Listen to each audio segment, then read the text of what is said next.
Thank you. Well, let me, first of all, be the second person to welcome Alex Contreras to the CDE. As you all know, he's an alum from 2013 and has had a very distinguished career after leaving the center. I often teach my students that when they leave the CDE, they can go home and be governors of the central bank or finance ministers. It happens. So Alex was a finance minister of Peru for 3 years, so, well, a year and a half, I guess, roughly.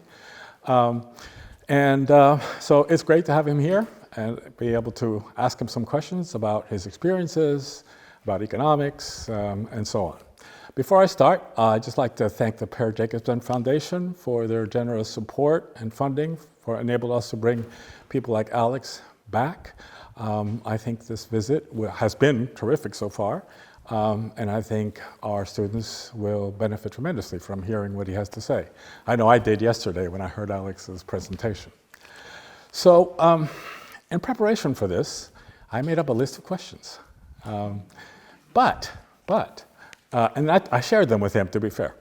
But yesterday when I heard his talk, some interesting things popped up in my mind that I would like to ask him about, to ask him to talk a little bit further about. So let me begin with that. I'm going to sort of start with very specific questions concerning the CDE, then go on to talk about Peru, the experience of Peru, and then beyond that to more international issues, I think all of which Alex will have something interesting to say about. So let me begin with the CDE.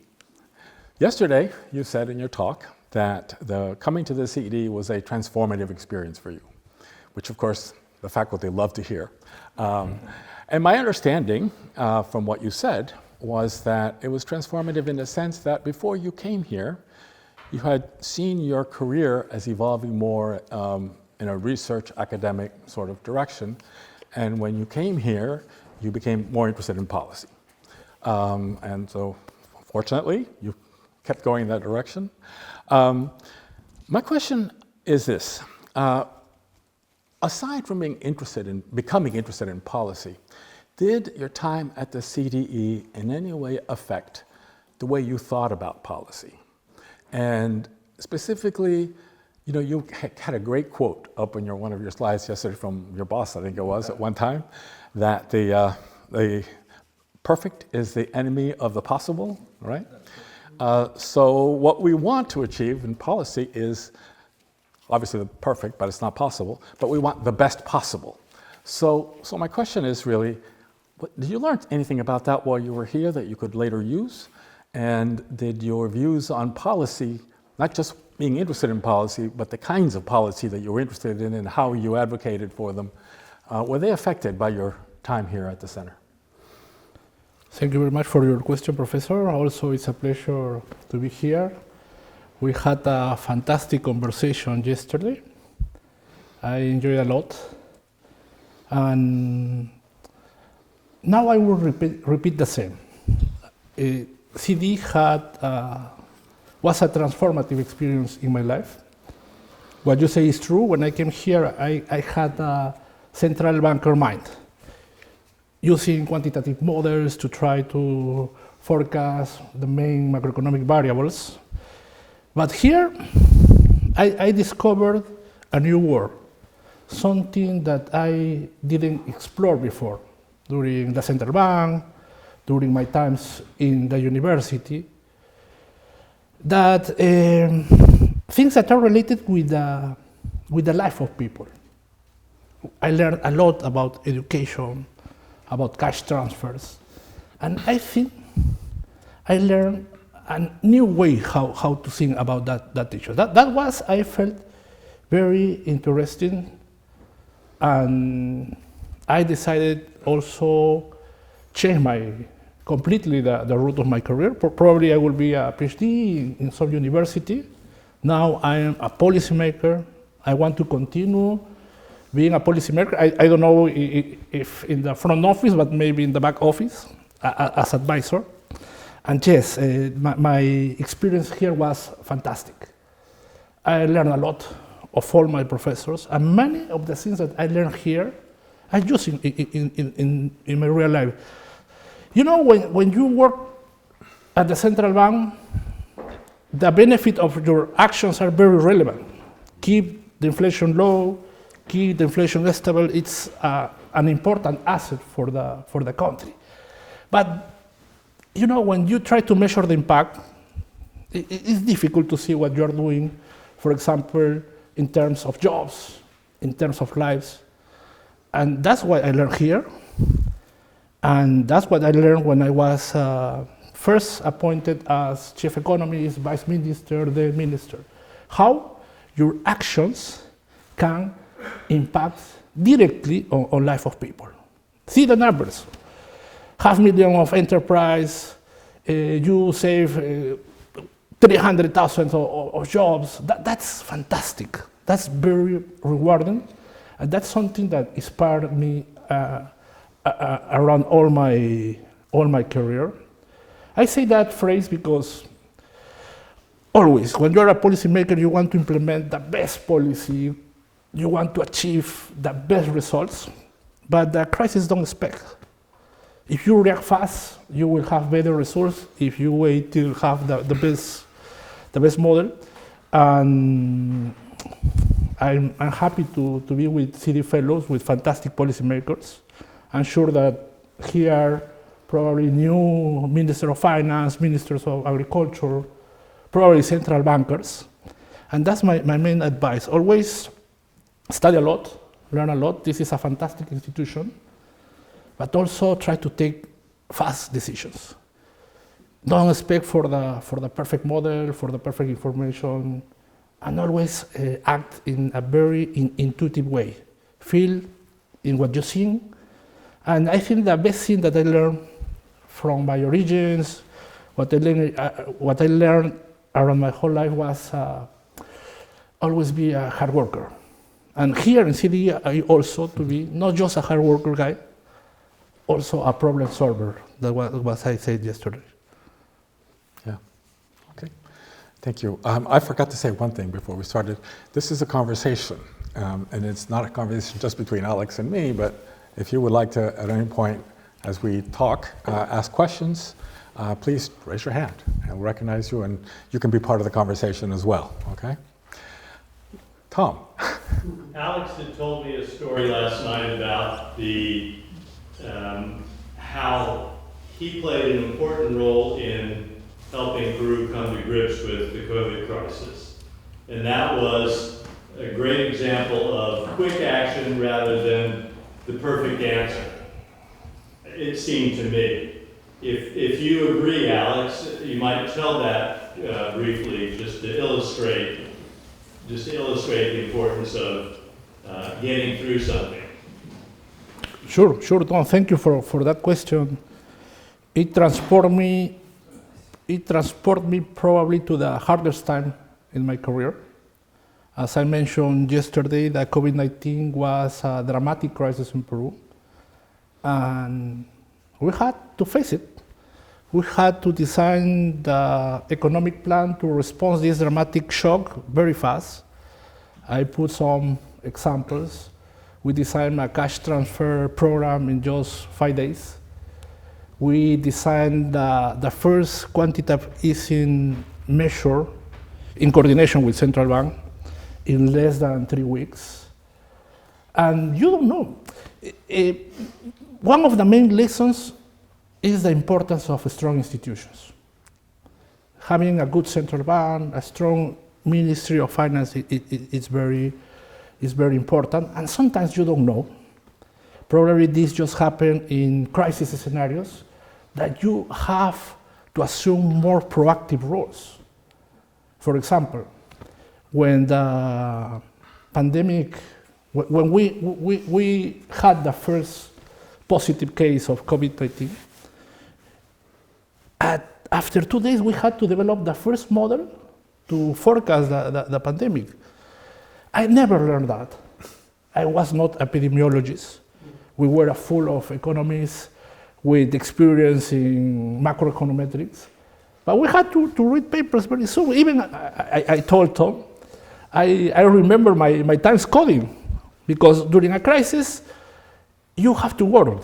At that time I was chief economist. In the natural process of the job, you give the instructions. There is a process to provide feedback to the teams. But when you have a crisis of so big, you need to act very fast. We made the first projections. Actually, we made so fantastic projections that practically were the official projections. After some weeks, the Ministry of Health was producing also similar reports with not enough detail that we provided. And sometimes the president used to use our own reports. As I told you yesterday, I provide some ideas also how to help. The initial plan of vaccination of my country was designed at the Ministry of Finance. Because in crisis, you need to work together.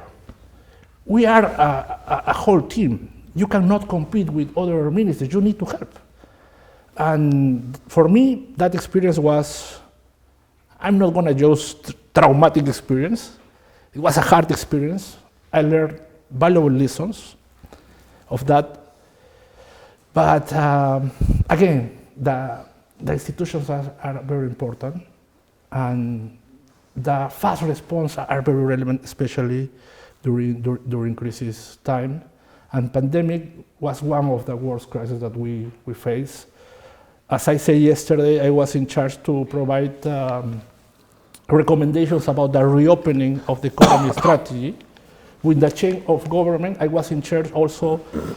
I work in the development of a new methodology to close the economy in a more rational way, how to reopen. And I think, despite all the negative results, it worked. Our economy, Peru, recovered very fast. You saw that tremendous crisis yesterday, extreme drop of GDP, 39%, can you imagine? But we recovered the same levels of GDP just in 1 year. And it also gives me another idea or another reflection. That is the importance of having macroeconomic stability. Macroeconomic stability is fundamental. When we faced the pandemic, we had the fiscal space, we had fiscal buffers, huge levels of saving to use it at the pandemic, and that's very important. You need to think as policymakers, not just in the present. Always you need to prepare thinking in the future, that you are going to face strong challenges. And you know, the world is more uncertain, is more volatile. In geopolitical, from a geopolitical point of view, especially in Latin America, we are very exposed to natural disasters, and the shocks are going to come. It can be internal, it could be external, political, it could be a financial crisis, or it could be a pandemic. We don't know. But we, as policymakers, need to think about it. Thank you. So I'm going to follow up a little bit on that. Yeah. I was glad you mentioned the strong institutions. So one of the remarkable things that you said yesterday that really caught my attention was, in 6 years, Peru had 7 different presidents. And that's remarkable, right? And one of the questions that I have is, given Peru's recovery was partly based on strong institutions, how did the institutions survive 7 presidents in 6 years? In other words, when we think about development and the role of institutions in development, we always think, it's hard to get the right institutions in place, but somehow we seem to assume that they are robust, that once they are in place, they're not fragile. We're seeing around the world right now that some institutions may be more fragile than we thought. The question is, how did Peru's institutions survive the political instability of that time, such that the economy such that they could play a role in bringing the economy back so quickly? Before coming here, I was in a ranch with my host family. That was part of the fantastic experience at CDE, and we were talking about this kind of, I will use maybe the word miracle, something that happened in Peru. Yes, we faced tremendous crisis, and despite all of this crisis, we kept sound fiscal accounts, inflation, low inflation in the region. I think was the lowest inflation in the last 20 years. exchange rate, a very stable exchange rate. And I think there are some lessons that I learned around my life about this issue. The importance of the institutions and also the importance of learning of our own crisis. Peru had hyperinflation at the end of the 80s, more than 7,000% of inflation. You can imagine that. And that generated an important change. We made constitutional changes. We granted to central bank with independence. Central bank now is more of one of the most important economic institutions in Peru. We opened to the world. We set a gradual but sustainable fiscal framework. And all these elements, I think, were helpful to construct credibility, to construct trust with the population. That's why, even when we had 7 presidents, the confidence of the people in this institution was crucial. It was not easy. There were some, I can share that during my tenure as Minister of Finance, there were some pressures, especially in the past government. But happily, despite all the things, for example, they decided to renovate the president of central bank for many reasons, maybe political reasons, but the main reason was how positive was the perception about the central bank. Peru, in my opinion, it's also a paradox because we had fantastic numbers in macroeconomic terms, but also we have structural weaknesses. High informality is still an issue. As I mentioned yesterday, we have the low tax collection in the region, high inequality, where we call it, unfortunately, diversify our economy. But happily, what I learned around these years is macroeconomic stability is important. It's, as the economy says, necessary conditions, but it's not sufficient. It's not about, okay, you did all the reforms in the 90s and it will work forever. No, you need to complement with your reforms. You need to continue transforming your country. And I think that will be the work for the next economies. How we deal with these structural issues. The tax collection of Peru, as percentage of GDP, it's in 15% in the last 50 years, 15%. High informality. That was, for example, one of the reasons why we had very bad results in the pandemic. But it's a mix, Peter, of one, provide or to grant constitutional independence to the central bank, protect the fiscal accounts, but also the ownership of the private sector, ownership of all the people that is involved with the economy. It's not easy. But I repeat what I say when I started. We need to learn of our own crisis. We don't need to make the same mistakes every time. I think Peru learned a lot of that, but still we have this agenda. When I was minister, I designed a short-term plan, but I had many ideas thinking in the long-term plan. Never discard the long-term. I think because it's the most relevant. And you can agree or not with its model, but China is a good example of how the long term is very relevant. Yeah, okay, good. So what you said about the hyperinflation and the reforms that came after make me think. So is the answer to the endurance of the institutions that the trauma that created their reforms, the trauma of the hyperinflation that created their reforms, but created ownership on the part of the private sector, and there was commitment to the institutions to avoid reliving those traumatic years? Is that how you would describe? It's part of a big process. For example, you can imagine the reputation of the central bank at the end of the 80s with 7,000% of inflation, with fiscal dominance.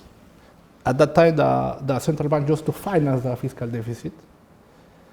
But something particular in Peru is, for example, that our constitution is very specific.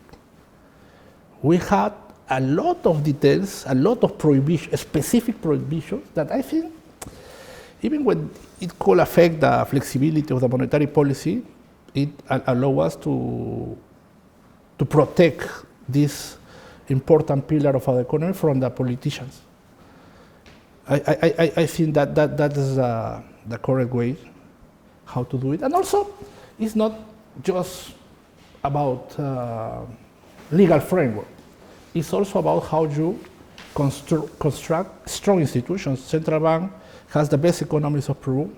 Central Bank, for example, introduced many reforms in the last 20 years. We adopt inflation targeting regime. We adopt a flexible exchange rate regime.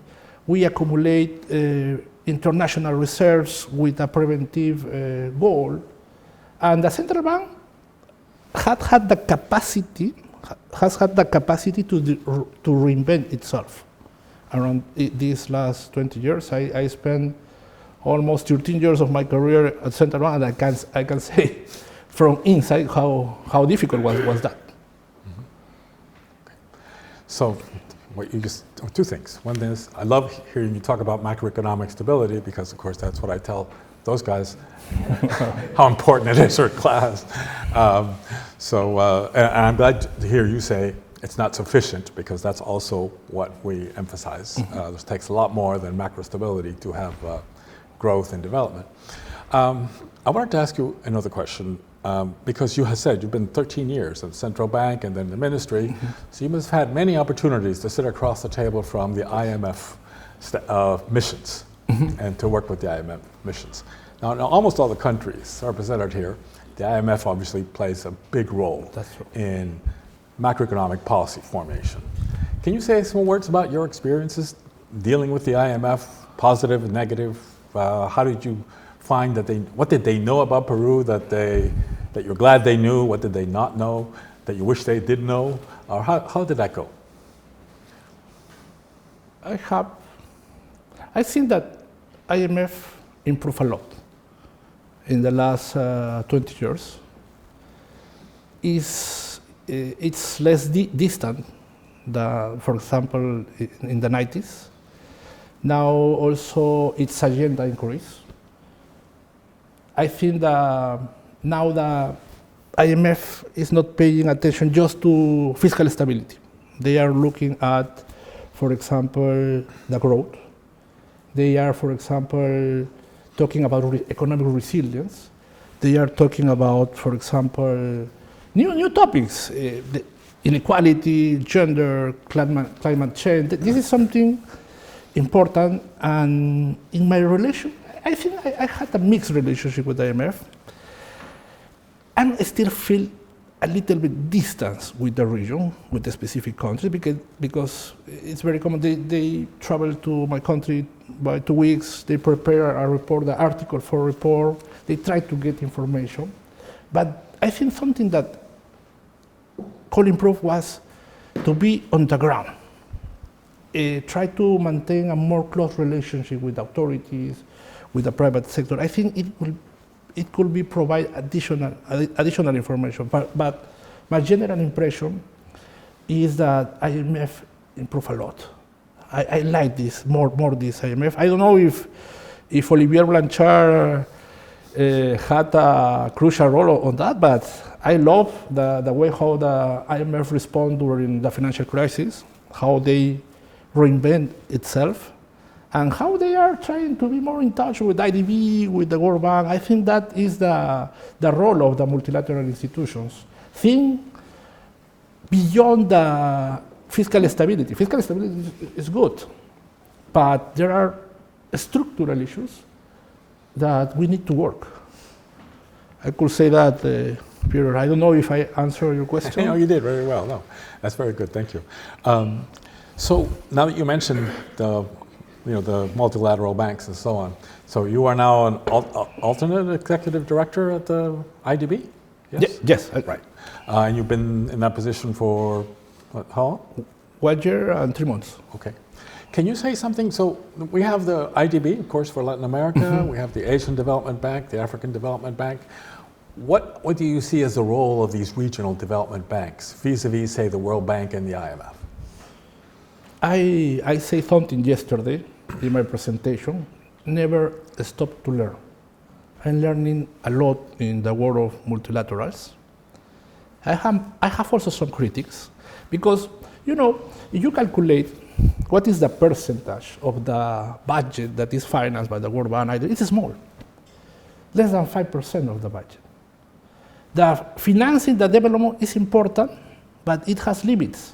The limits are given by the fiscal rules.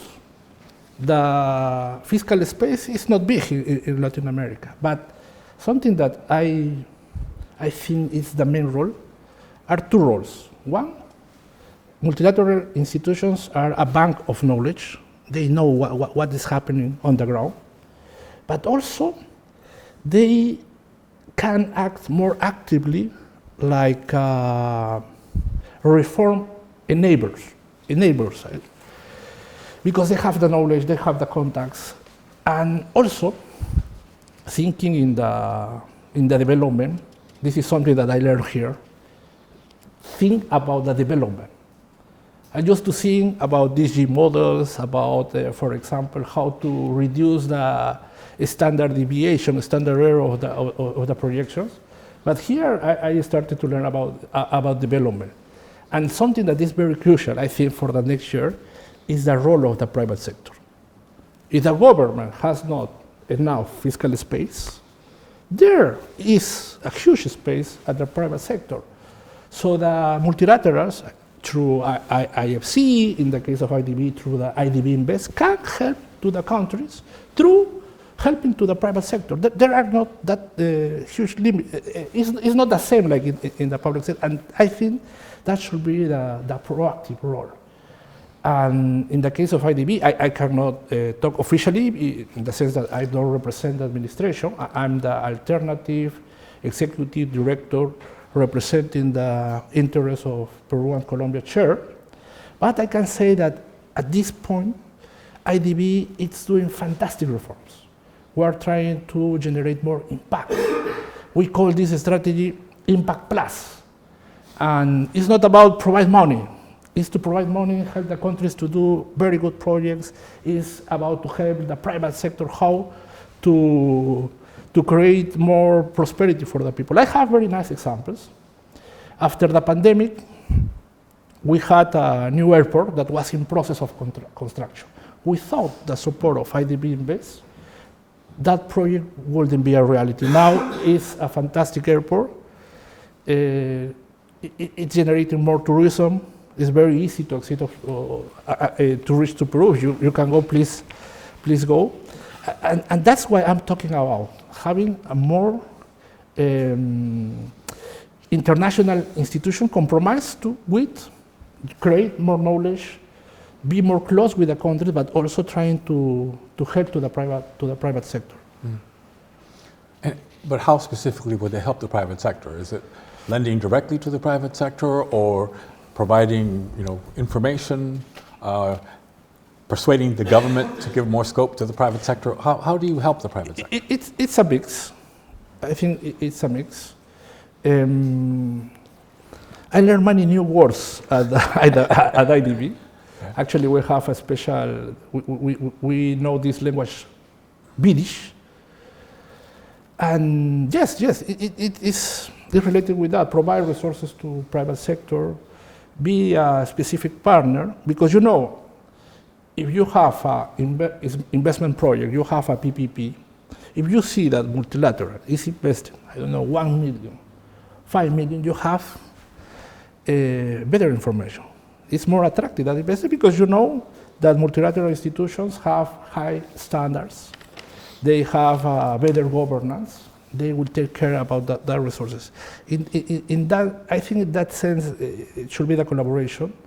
Also in terms of the technical assistance, I discover fantastic books, fantastic projects inside the IDB that I think It's the same reality in other multilaterals, and this information can be very valuable for the policymakers. Because at this point, World Bank, IDB, Asian developing banks are developing projects around the world. Around the world, something that I live in my career is that due to the political turmoil, the multilaterals are more persistent than even the same ministers of economic and finance. And that is something that we need to consider. That's a good point. Yeah. No questions yet? Yes. I'm Alia Khurshid from Pakistan. You mentioned that like in Peru there is a 15% contribution of tax to the GDP in the last many years that you have mentioned. And I think that's the case to most of the developing countries. Looking at Pakistan, I would say that we have failed to come to that mark of tax collection. The major reason being the informal economy, again, the political instability and all that. Despite having IMF backing, and currently we are undergoing the Federal Board of Revenue is undergoing some structural reform also. So despite all these efforts, we see that the fiscal stability is still far-fetched. So in your opinion, what do you see that what are the major contributors towards this fiscal instability in terms of tax, and how do you see that what improvements or what avenues do we need to, as a developing country, do we need to cater to bring at least some stability on that? Thank you. That's a hard question. That's a hard question. A very hard question. It's a very seedy question. That's why I love to be here. Let me think about it, because what can I say? I think for politics is exogenous for us. We need to deal with that. It's a restriction. We need to work hard with that restriction. I cannot change the mind of the congressman. I could convince to don't do disasters. So you need to understand that it's a strong restriction. I think we need to work in education. We need to have more people like you in politics. I was talking precisely in the morning about the adverse selection in politics. Best people don't want to do politics. Yeah. Why I cannot see a president like Peter Montiel, Professor Connor with this broad view? It's because political side has huge costs. But despite all of that, I think Peru is a good example how you can construct consensus. And that's why the role of the private sector, the role of the market, it's so important. With respect to these structural issues, after CDE, I was thinking a lot about informality, the same levels of informality. And I think the same happens in many countries of Latin America. And related with that is the low tax collection. So how to solve an issue of that magnitude? It's not easy. You need to set an agenda for short term, medium term, and long term. The main cause is the low productivity. How are you going to create new jobs if your economy has low productivity? For example, in Lima, the same distance from my apartment here in DC to my job take me in DC 5 minutes. The same distance in Lima used to take me 1 hour. How can we be productive with that kind of transportation system? And that's why the response is not easy, because you think in all the different factors that are behind the productivity. Because when economists talk about productivity, we think just in the solo residual. But it's not like that. It's about infrastructure, it's about education, it's about the culture. is about different factors. I believe a lot in industrialization, in the new models of industrialization. I think the premature industrialization of Latin America was a huge mistake. And we need to look for nice opportunities. For example, when I was minister, you know, I was after a coup with a new president. I was facing natural disasters, social unrest. But even in that complicated period, I launched a measure with the goal to provide support to the Navy industry in Peru. Chinese company made a new port in Peru, the port of Chancay, the biggest port in South America. So we had the Callao port, we had Chancay port. Peru was developing interesting infrastructure, and I say, we're going to have demand for services for these big post-Panamax ships. And the Navy of Peru had a strategy. How can we construct new ships in Peru? I provide financial support. When I was minister, we created a strategy. Now Hyundai, the most important company in South Korea, is producing ships in Peru in a partnership with the public enterprise, without subsidies. We're not providing, we're creating capacities, we're helping a lot of small companies, we're improving our standards. I think you can be competitive in the world, but with long-term strategies, and that's very hard, especially in a context with high political volatility. But it's the role of the policymakers. It's not easy to choose being a policymaker. If you want money, if you want to be famous, go to the soccer, go to the basketball. The policymaking is science, it's art, but it's also a huge responsibility. I don't know if you are in the Institute of Statistics, you are the central bank, Minister of Finance, but it's like a debt that you have with people. And I just want to come back to that question. It's not easy. But you need to do it. You need my first advice is the action. Start with something, and start strong. When you start, the results appear. That's when you start to receive support of politicians, support of the private sector. But if you don't have ideas, you say, "Oh no, the formality is high. We're going to produce always copper. We are going to be always the provider of raw materials." That's not the solution. You need to think about it. And that's why the information is good. That's why you need to look for information in other countries to get some support of multilateral. When I was minister, I received a strong support of IDB. It was my main partner. And now I'm in another position. Now I'm giving not like client, now like a member of the board. And I think that, coming back to the previous question, I think that multilateral institutions can do fantastic things to deal with these structural issues, because it's not easy, it's a trap. Many countries in Latin America are in the middle income trap. If you see the statistics, in the last 60 years, only 12 out of 60 countries overpass this middle income trap.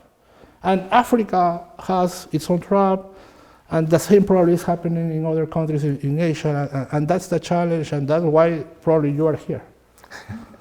I hope. That's right. So at dinner on Friday night, you said that you are sort of rethinking your views about industrial policy. And the example that you just gave with the port seems to be a good example of successful industrial policy, right?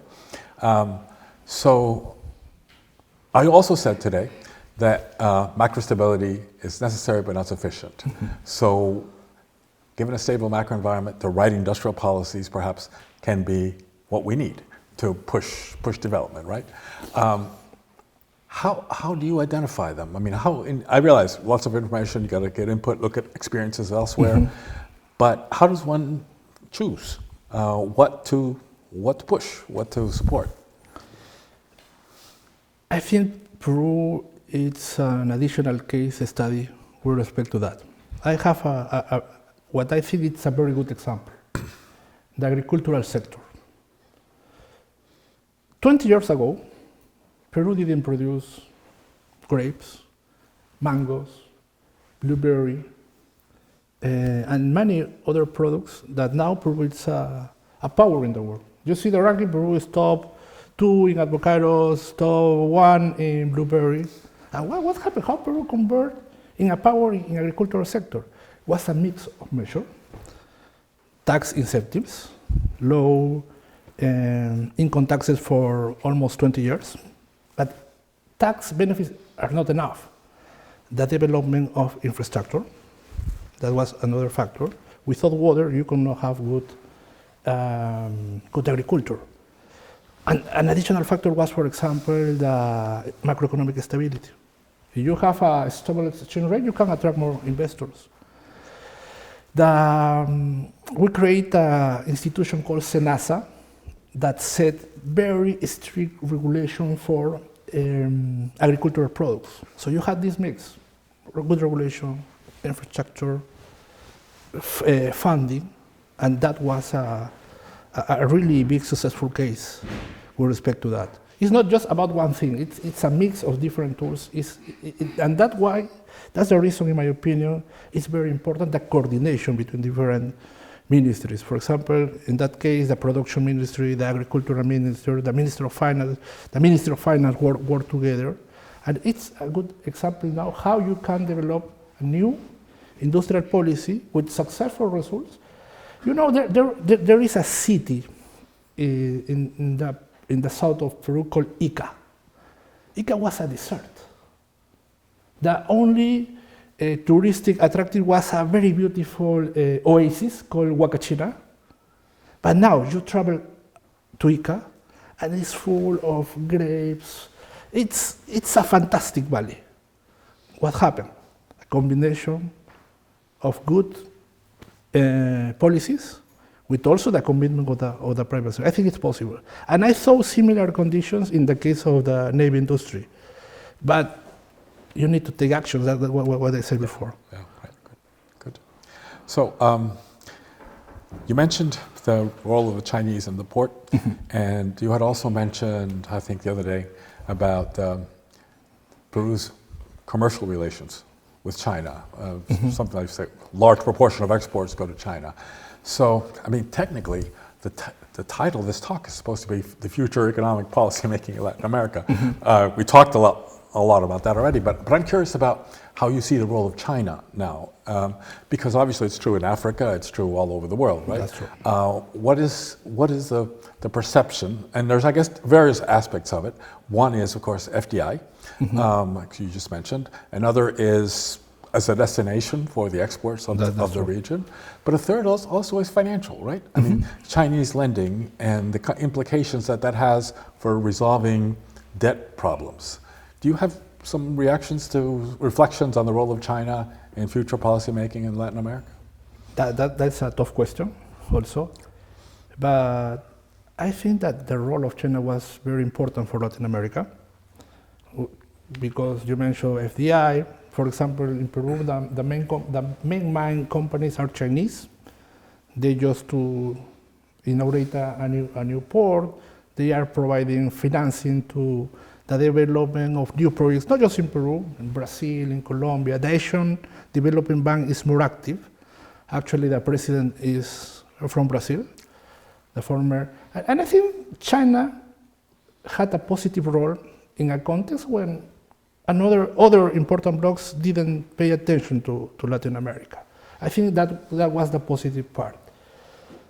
My main concern is that the role of the region should be not just as a provider of raw materials. We need, first, try to diversify our investment.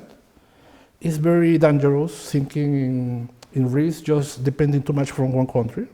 That's a challenge. Try to look for opportunities from new investors from Europe, from USA. And also how could we, I'm not going to use the word equiparate, but at least create conditions for the development of new sectors. For example, what we made in Peru is now Chinese companies are coming back to Peru to produce cars, or at least to assembly cars. That's at least is a good point, because if I check the strong numbers, 50% of our export goes to China. It's our main partner.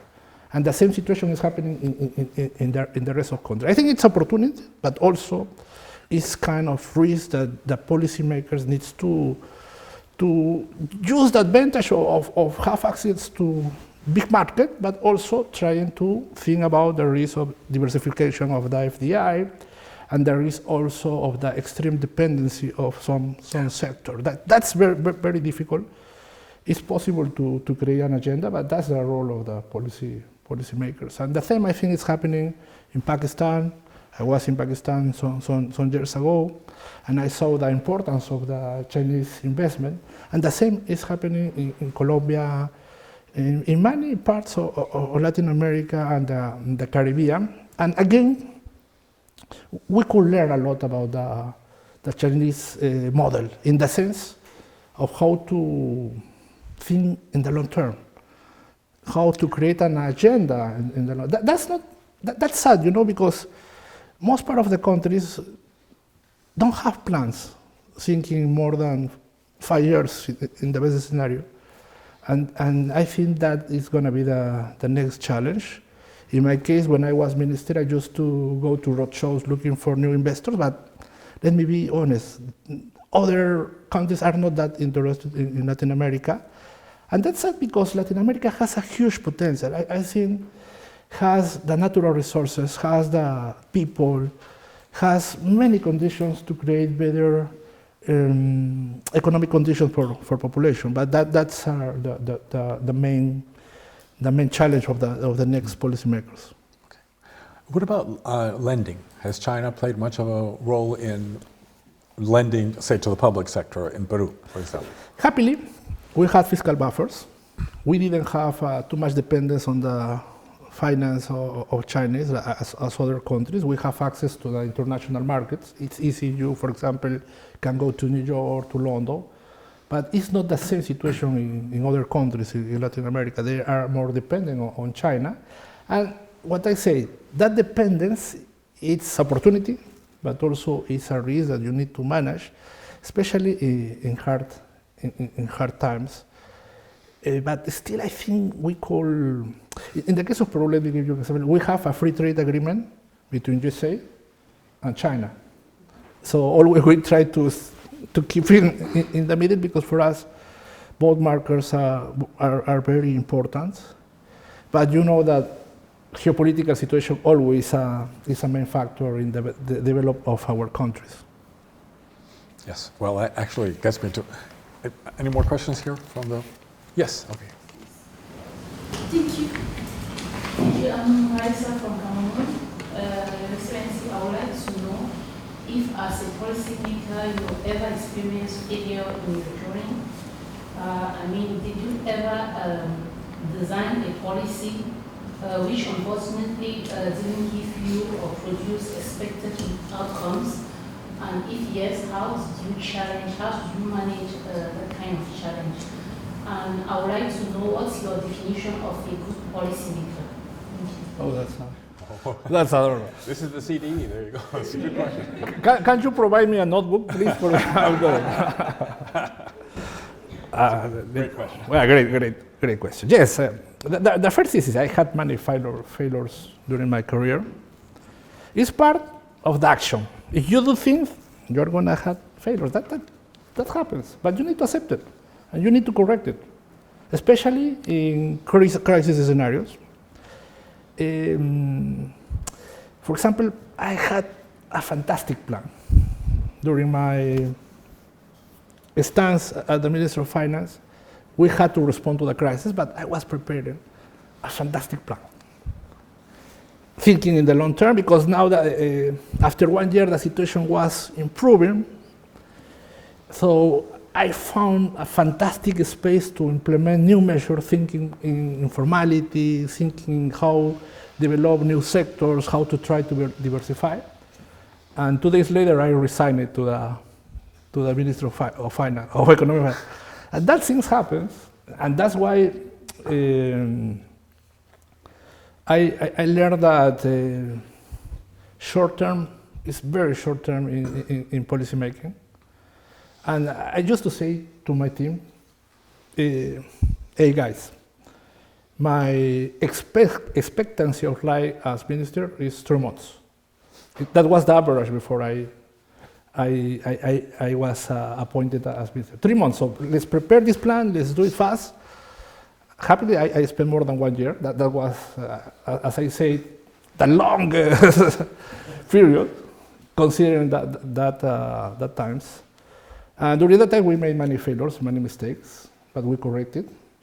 But when you do something, all is not perfect. You can do mistakes, you need to correct. And what is a good policy making? I need to think more about that. Let me talk from my experience. I work with fantastic people, very smart, people from Harvard, people from Williams College, the best institutions in the world. But the people that I really appreciate, I really admire, was the people with, not just smart, the people with commitment with your country, with passion. When you do things thinking in people, that for me, it's a good policymaker. It's a guy that has good preparation, because you can have good intention, but if you're stupid, you don't have information, you can do bad things. But if you are well prepared, you have a strong background, you are a CDE fellow, and additionally, you have this commitment with your country, this passion, I think for me that's the best policymaker. And I saw that in the Ministry of Finance, in the central bank, that passion, that I don't know how to describe that kind of mystic attitude. Because for me, it's the most important. Now we have ChatGPT, now we have more access to new technology. I can get information. I can ask what is thinking ChatGPT about what is the good policy making now in real time. But the commitment with the development, I think for me that's what makes a good policymaker. Wow. Okay, that was a great question, great answer. I have one more topic, but I think I'm going to actually stop. I hate to go past that, because that was a terrific thing. So I'm going to end here, and thank you very much. And thank you so much, Professor. It's been Professor. tremendously educational for all of us, and wish you the best when you return. And thank you all.